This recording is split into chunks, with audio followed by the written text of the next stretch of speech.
In this projectile motion example, we have an object that is being dropped from a height of 225 feet. There is no upward force acting upon this object. It is simply being dropped from a height of 225 feet. How long will it take for the object to reach the ground? Knowing that the object was simply dropped from a specific height and the only force acting upon it is gravity, we can appeal to our quadratic equation that only includes the downward force of gravity. That's this negative 16 right here. Knowing that the object was dropped from a height of 225, we can sub out our S sub 0 for our starting point at 225. If the object is reaching the ground, we know that the height of the object must be 0. So our responsibility becomes solving the equation 0 equals negative 16t squared plus 225. Adding 16t squared to both sides, and then dividing both sides by 16, we get t squared is equal to 225 over 16. We finish by taking the square root, as we always would, and get 225 over 6, the square root of 225 over 16, which is just 15 over 4, which is just 3.75. This particular equation assumes the time is being measured in seconds, so for this object, we expect it to hit the ground after 3 3/4 seconds.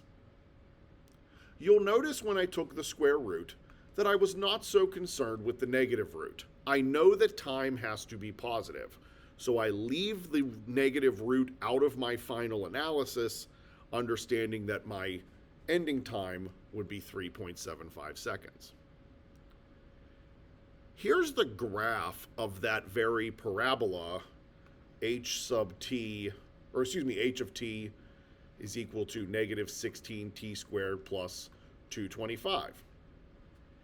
Here we have our starting height at 0 to 25. No time has gone by, and we're at a height of 225 feet. When the object is dropped, its acceleration is not super fast. We're not losing a lot of height in this first second or so. After that acceleration force really starts to act upon the object, we get a steeper rate at which we are falling all the way down to the time 3.75. But one interesting thing to consider is that really we don't even need this side of the graph at all. Despite the fact that it has that negative root at negative 3.75 comma 0, that's irrelevant to the answering of this question. We like to see the symmetry. There's no b term in the quadratic, so we're guaranteed that there's symmetry around the y-axis, and that we're going to have those two roots that are opposite of each other, negative 3.75 and 3.75. But we really are only interested in what's happening over here in the first quadrant. So looking at this example, you can see everything happens exactly as you would imagine it from your own experiences of dropping objects. It doesn't take long for the object to fall. It's not like it's just hanging in the air. Even though it's dropped from a height of 225 feet, it takes less than 4 seconds for it to fall to the ground. At the beginning, there's not a lot of acceleration. There's not a lot of distance height being lost early on. And by the first second, you're still way up here above a height of 200. But by the time you've lost all of it, only a couple more seconds have gone by.